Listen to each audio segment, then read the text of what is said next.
Hello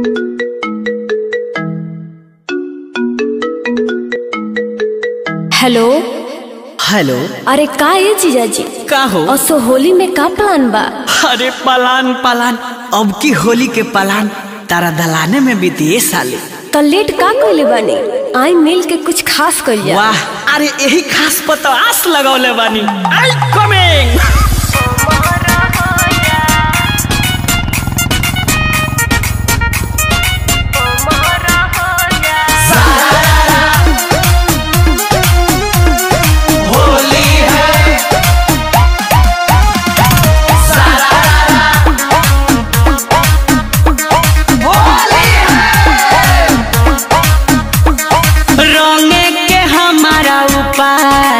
अच्छा बोलो न ताहर कराएबा। हेलो बोलिए। हाँ रंगे के हमारा उपाय बा। बोलो न ताहर कराएबा। भरिल नीति चिकारी घुमाए साली देखो तू सोझा। अरे जोहर हो जाएगा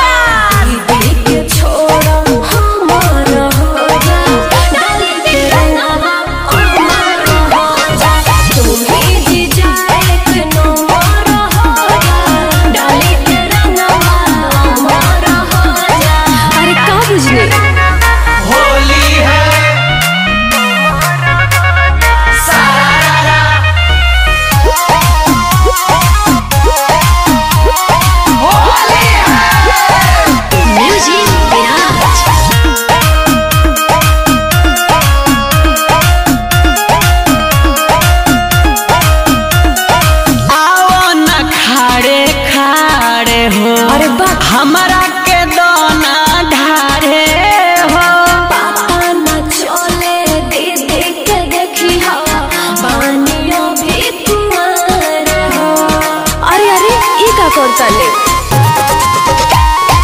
आओ न खाड़े हो। ऐसे कैसे? हमारा के देवे दोना ढारे हो।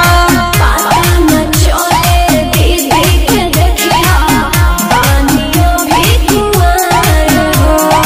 कोदा हम पे दया हाथ लगावे तो एक बार और जा। अरे बाप ना आओ दीदी के छोड़ो हमार हो जा। डाली के रंगवा हमार हो जा। तुम्हें जी जाए के नो मोर हो जा। डाली के रंगवा हमार हो जा। डाली के रंगवा हमार हो जा।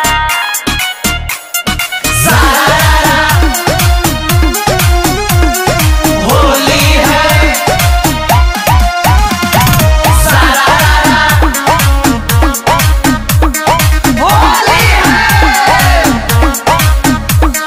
हरी हर डाली खिला लगा हो। कौन सेट खाई खलका हो। चंदन चंचल लागत पूरा मचैबो त हल्का।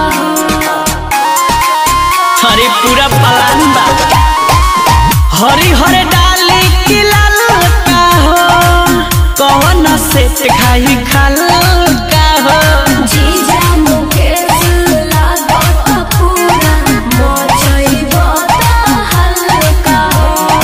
राइटर में राज आज पिचकारी में फूल रंग तोहरेला बोझा। ओए होए दीदी के छोड़ा हमार हो जा।